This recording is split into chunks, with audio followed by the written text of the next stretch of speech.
ডিসেম্বরের ২৭ তারিখ, এই মাসের আর ৪ দিন বাকি। ৩ দিন পরে একটা রাত্র আসবে, এই রাত্রের নাম হলো 31st নাইট। আজ থেকে ১৫ বছর আগেও এই 31st নাইট এই নামটিও অনেকে জানতো না, পালন করা তো দূরের কথা, নামই জানত না। আর এখন শহরে তো বটেই, গ্রামগঞ্জেও 31st নাইট উদযাপন হয়। কাজে এই বিষয়ে কিছু গুরুত্বপূর্ণ কথা আমাদের জানা দরকার। এই 31st নাইট বলতে ডিসেম্বর মাসের ৩১ তারিখ রাত্রে ১২টা বাজার সাথে সাথে একটা সময় আসে 000, ঘন্টার এখানেও 0, মিনিটের এখানেও 0, সেকেন্ডের এখানেও 0, এরপরে আবার সেকেন্ডের ওখানে ১, ২ এভাবে ৬০ সেকেন্ড হওয়ার পরে মিনিটের এখানে এসে আবার ১, এরপরে মিনিটের এখানে ৬০ হওয়ার পরে ওই ঘন্টার ওখানে এসে ১ যোগ হয়। এই যে 0000 এইটা হলো 31st নাইটের মূল।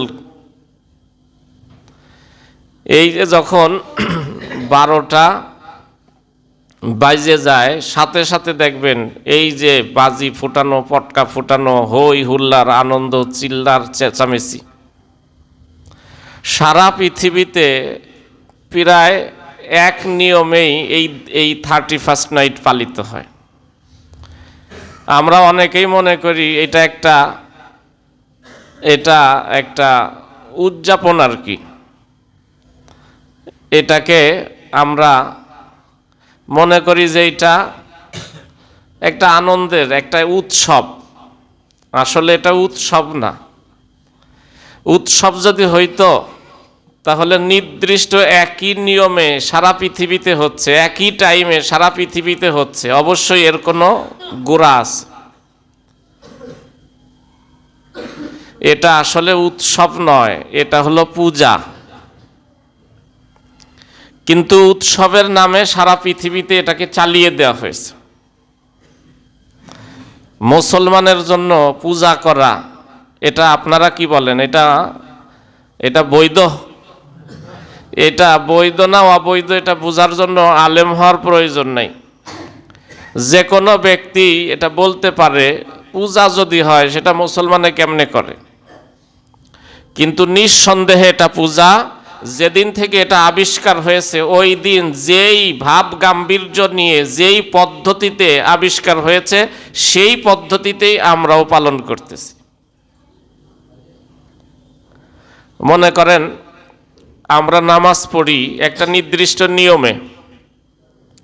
এই নামাজকে, যেমন জুমার নামাজ, শুক্রবারের জুমার নামাজ সারা পৃথিবীতে যদি আপনি চালু করে দেন যে এটা একটা উৎসব, উৎসবটা এইভাবে পালন করতে হবে, সারা পৃথিবীতে চালু করে দিলেন, ধর্ম বর্ণ নির্বিশেষে সবাই এইভাবে আল্লাহু আকবার বলবে, বাস এইভাবে রুকু করবে, সেজদা করবে, এইভাবে একটা আনন্দ, একটা উৎসব, একটা দিবস,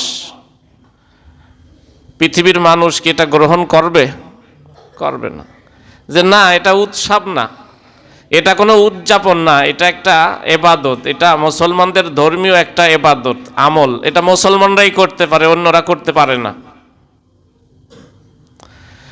ঠিক তেমনি এই 31st নাইটে এই পটকা ফুটানো থেকে নিয়ে শুরু করে হই হুল্লার আনন্দ উল্লাস যা কিছু করা হয়, এই সব কিছুই এটার নাম হলো পূজা।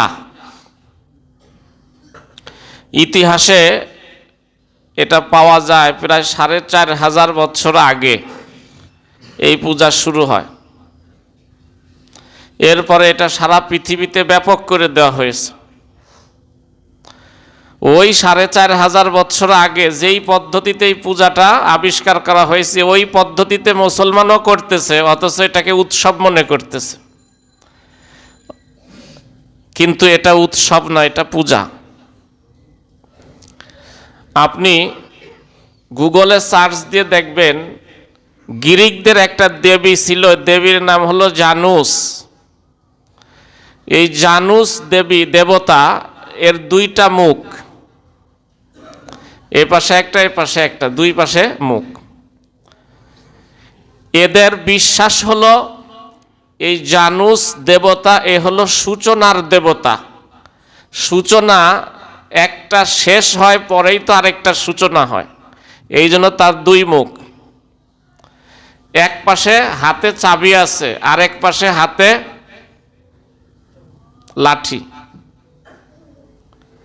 এই যে তারা যা কল্পনা করেছে যে তুমি তোমার পেছনে যা হইছে না হইছে এটা ভুলে গিয়ে তুমি যদি আনন্দ উৎসবে মেতে ওঠো, বাজি ফুটাও, পটকা ফুটাও, এগুলো করো, তাহলে এই দেবতা খুশি হয়ে আগামী বছর তোমার জন্য সুখের ব্যবস্থা করবে।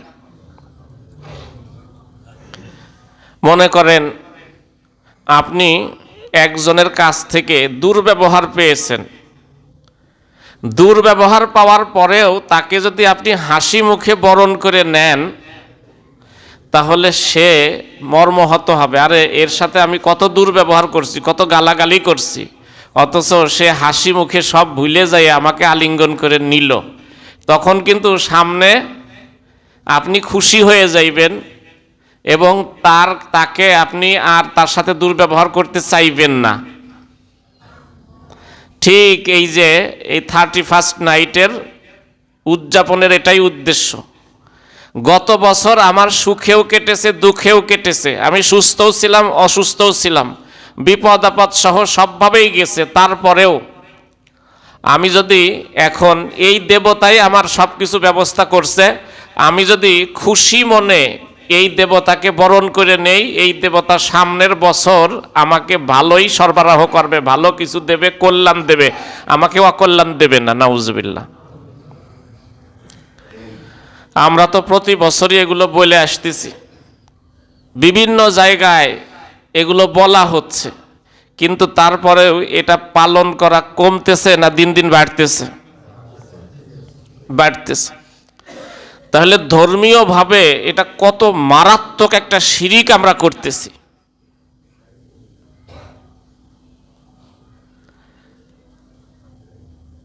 কি পরিমাণ টাকা এখানে ব্যয় হয়, আর কি পরিমাণ আমাদের দেশে ক্ষয়ক্ষতি হয়। আমি মিডিয়াতে নামাজের আগেই দেখেছি 22 সালের পরিসংখ্যান দেখলাম, 100টি অগ্নিকাণ্ডের ঘটনা ঘটছে শুধু এই 31st নাইটে। এই পটকা ফুটানো এগুলো দিয়ে 100টির বেশি জায়গাতে অগ্নিকাণ্ড ঘটেছে।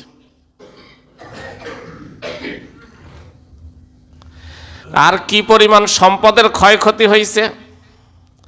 একটা তো এই যে বাজি ফুটানো, পটকা ফুটানো, এই টাকা ব্যয়, ওটা না, এই অগ্নিকাণ্ড হয়েছে, এতে কি পরিমাণ লক্ষ লক্ষ টাকার সম্পদ নষ্ট হয়েছে, এই অগ্নিকাণ্ডে ক্ষতিগ্রস্ত হয়েছে।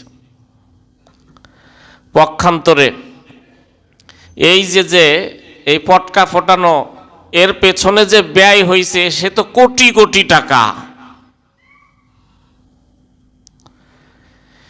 এই যে কোটি কোটি টাকা ব্যয় হইল এর পেছনে, আল্লাহ তাআলা আপনাকে যে সম্পদ দিয়েছেন পাই পাই হিসাব আল্লাহ তাআলা নেবে কিয়ামতের দিন। রাসূল করিম সাল্লাল্লাহু আলাইহি সাল্লাম বলেন, মা আমিলা ইবনু আদামা, কিয়ামতের দিন কোনো মানুষ এক কদম হাঁটতে পারবে না, চলতে পারবে না, যতক্ষণ পর্যন্ত 5টা প্রশ্নের জবাব না দিবে। আন উমরিহি ফিমা আবনা, তুমি তোমার জীবনকে কোন পথে ব্যয় করেছ। ওয়ান শাবাবিহি ফিমা আবলা, তোমার যৌবন